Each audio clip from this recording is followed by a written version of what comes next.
공감 씨 알아야 될 그 두 가지 원리에 대해서 말씀을 드릴게요.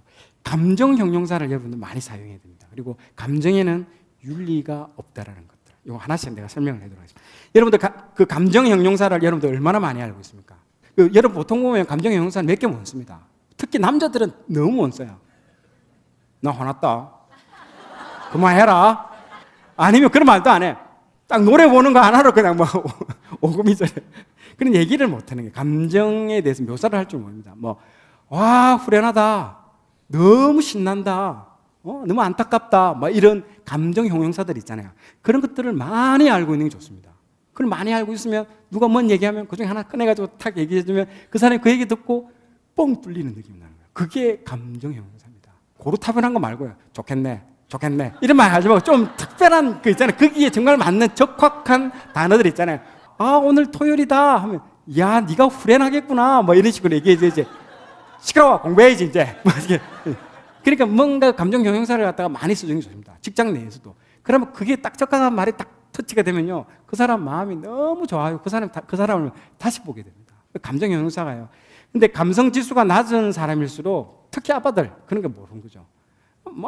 너희들이 뭐가 힘드냐 애들한테. 너희들은 공부만 하면 되는데 뭐가 힘들어. 내가 돈 다 벌어오는데. 부인도 힘들다고. 여보 시어머니 때문에 어머니 때문에 힘들어야 돼. 아니 당신 기도하는데 이게 뭐가 힘들어요. 그런 식으로 계속 얘기하잖아요. 그러면 아내는 이놈은 이게 담벼락하고 얘기하는 것 같다고 해서 그런 얘기를 하죠. 공감이 안 된다는 거죠. 아니요. 직장 상사도 마찬가지입니다. 그냥 시키는 대로 해. 계속 뭐가 힘들어. 그냥 시키면 시키는 대로 하면 되는데 뭐가 힘들어. 이렇게 그냥 해. 그래도 이게 그냥 해. 그래서 그냥 해서 갖다 주면 마음에 안 들어갔잖아. 계속 어쩌라고. 그런 경우가 많거든요. 진짜 공감되시죠? 우리가 보면 감정에는요, 감정 형용사를 참 우리가 많이 알고 있는 게 상당히 중요합니다. 건드리지 마라, 폭발한다, 이런 감정은 말고요. 객관적으로 내 마음을 감정 형용사를 사용해가지고 옆 사람에게 한번 말하는 게 중요합니다. 한번 말해 보십시오. 오늘 슬프다, 기쁘다, 신난다, 실망된다, 불안하다, 초조하다, 화가 난다, 이렇게 식으로 한번 본인이 한번 툭툭툭 던지면서 한번 얘기를 한번 해보십시오. 단어를 안 하는군요. 공감 안 하시는군요. 예, 한번 해보면요 금방 떨어집니다. 별말 할 게 없어요. 실제로 단어들이 적게 알고 있다는 거죠.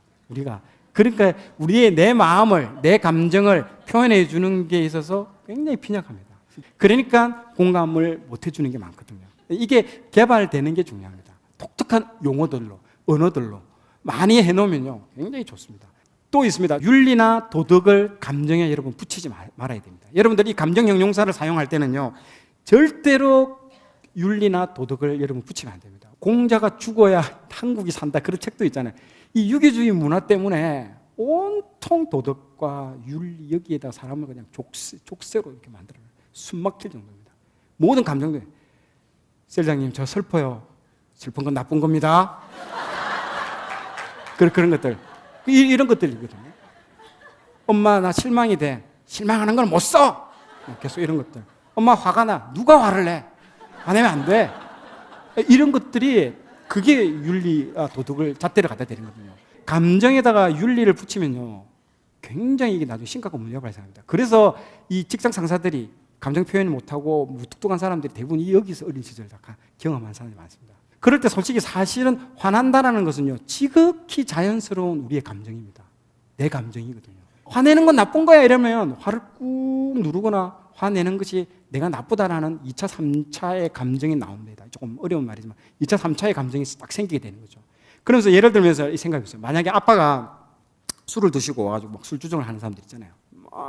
컵이 술주정 하다 보면 컵이 땅에 떨어져 컵이 깨졌어. 막 엄마를 밀치고 막 때리면서 그런 경우도 있잖아요. 가족폭력 때리면서 막 그러더니 막 술김에 그 떨어진 그 유리 조각을 들고 니 죽고 내 죽자 하고 그러잖아요. 그런 경우인데 거기에 5살짜리 애가 있다라고 한번 생각해 보세요. 그 애가 딱 그 광경을 보면서 그 애가 가지는 그 감정은 뭘까요? 일단 우선은 굉장히 화가 난다는 거죠. 얘가 화가 난다는 그 말을 잘 몰라요. 이렇게 아직까지는 그 단어가 생각이 몰라요. 그러나 그의 마음속에는 그 화가 나요. 무지무지 화가 나는 거예요. 아빠를 때릴 수 있으면 때렸으면 좋겠다라는 그 생각도 드는 거예요. 이 엄마를 내가 보호해 줬으면 좋겠다라는 마음이 드는 거예요. 더 나아가서는 이 아들이 어떤 마음이 드냐면요. 솔직한 마음은요. 이 아빠를 죽였으면 좋겠다는 그런 마음까지 듭니다. 그 솔직히 애의 감정 가운데는.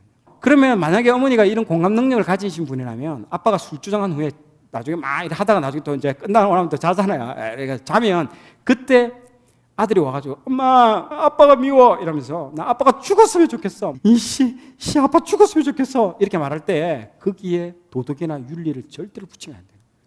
거기에 이론을 붙이지 말라는 거예요. 이 지금 얘기가.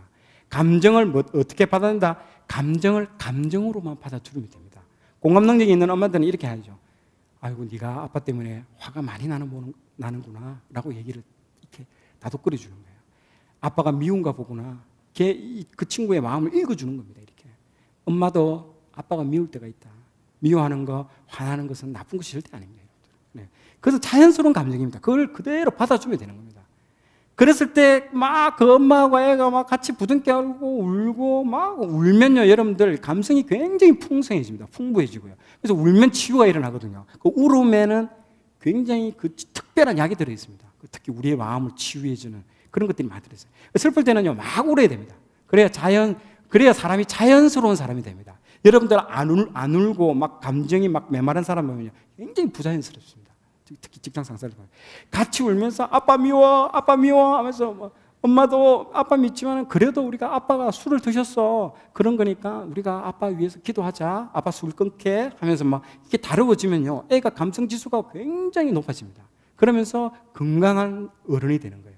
그러면서 다른 사람과의 대인 관계에 있어서도 굉장히 좋습니다. 다른 사람을 치유해 줄 수 있는 능력도 생기고 이런 사람들이. 근데 엄마가 감정 윤리를 붙이면 어떻게 됩니까? 엄마 아빠 미워. 아빠 죽었으면 좋겠어. 엄마가 막 나쁜 뜻으로 한 것은 아니지만 못 써. 누가 그런 소리를 해? 막 이러면서 누가 아빠 보고 그런 소리를 해? 그러면 나빠. 이야기하면요, 막 감정에다가 윤리를 막 팍팍팍 붙여버리거든요. 그러면 이 아이는요, 내가 아빠가 미운 건 아주 자연스러운 감정인데, 어머나, 미운 생각을 하는 나는 참 나쁜 아이구나라는 내 자신에 대한 어떤 죄책감으로 애가 팍팍팍 발전해버립니다. 이게 이제 복잡해지는 거죠. 이게. 그래서 나중에 어른이 돼서 나는 왠지 몹쓸애야 하면서 막 죄책감에다가 상처에다가 막 더듬게 되는 겁니다. 아이의 감정을요, 어떻게 감정으로만 받아주면 됩니다. 그래서 감정에다가 윤리나 도덕을 붙이지 말고 그대로 아이의 감정을 읽어주면 됩니다. 그러면서 리드를 해줘요. 다뤄지면요, 굉장히 성숙해집니다. 그거는요, 이 아이뿐만 아니고 그 어른들도 마찬가지입니다. 그렇게 안 할 때에 그런 문제들이 발생합니다. 그래서 정말 우리나라는요, 표현 안 하는 그런 문화들이 많습니다. 그렇죠? 네. 정말 표현하는 거 보면요, 거칠고 서툴고 그런 부분이 많죠. 그래서 한국 남자들은요, 감정 지수가 상당히 낮습니다. 보세요. 예를 들면 어릴 때 아버지가 돌아가셨다고 하면요, 큰아들이 한 7살이나 8살 정도 된다고 가정하면요, 아버지가 돌아가시면요, 애는 어떻게 되는 겁니까? 애가 울어야, 맞죠? 지극히 정상적인 애가 됩니다. 애는 울어야 돼요. 울면서 뭐 때로는 하나님도 원망하는 거예요. 하나님 미워. 하나님 우리 아빠 데려갔어. 하나님 나빠. 그렇게 말할 수 있어야 됩니다. 하나님 그거 다 받으십니다. 다 받으십니다. 그리고 이 아이가 여러 가지 마음이 너무 불안합니다. 그래서 이 아이의 마음을 공감해 주는 엄마라면 붙들고, 그래 힘들지. 앞으로 우리가 어떻게 살까 불안해하지 마. 그래도 엄마하고 우리 잘 살 수 있어. 우리가 하나님 앞에 섭섭하지만은 분명히 하나님이 아마 뜻이 있을 거야 라면서 애들한테 계속 애들 케어해 주는 거예요. 그러면서 이야기를 잘 이끌어가 줍니다. 그런데 그동안 우리는 어떻게 합니까? 보통 애가 안 울면요, 애가 아빠가 7살, 8살짜리가 아빠가 갑자기 사고로 돌아가셨는데 애가 안 울면 어떻게 됩니까? 너무너무 착하다고. 그래, 어떻게 이렇게 너가 이게 철이 들었냐 하면서 막 애를 갖다가 막 그렇게 얘기를 해주죠. 철이 들었을까? 정말 다 컸다. 네가 정말 잘 컸다. 그래, 울지 말아야지. 너가 울면 엄마도 너무 슬퍼. 울지 말고 이제부터 네가 아빠 노릇해야지. 동생도 잘 돌봐야지. 얘는 지금 자기도 너무 힘들어요. 지금 이 상황이 충격적인 교통사고도 한 거 마찬가지예요. 충격적인 심리적 교통사고. 너무너무 힘들어요. 앞으로 내가 어떻게 살아야 될지도 불안하고, 얘가 막 마땅히 슬퍼할 권리가 있는데도 불구하고 막 엄마가 그렇게 몰고 가버리면요, 이 애는 이 집의 집까지 책임을 져야 되고 엄마까지 책임을 져야 되고, 얘는 울지 못할 뿐만 아니라 엄청난 책임감까지 막 생겨버리니까 슬픔을 어떻게 부린다? 꾹 눌러버리는 거예요. 꾹 참아버리는 거예요. 그럼 아주 점잖은 애가 됩니다. 절대로 뭐 문제도 안 일으켜요. 애가 바른 생활을 사나이처럼 보이죠. 아주 좋아요. 아주 철든 애가 돼버립니다. 그러나 그 아이가 성장하면요, 어떻게 될까요? 아주 부자연스러운 사람이 됩니다. 남자가 됩니다. 특히 남자들. 누구의 감정도 알아주지도 못하고요. 표현하지도 못하고 아주 무뚝뚝하고 감정 표현 결핍증 걸린 사람이 되는 겁니다. 이게 우리나라 남자들이 유교주의적인 것에서 나온 산물이에요. 이게. 그래서 그 사람들이 어디에 다 가 있다? 그 직장의 뒤에 상사로 다 포진해서 앉아 있는 겁니다. 책임감 강하니까 회사에서는 좋아하죠. 그러나 그 안에서 일하는 사람들은 고통의 연속이죠. 그 감정. 특히 요즘 신세대들은 마음이 안 움직이면 일 안 합니다.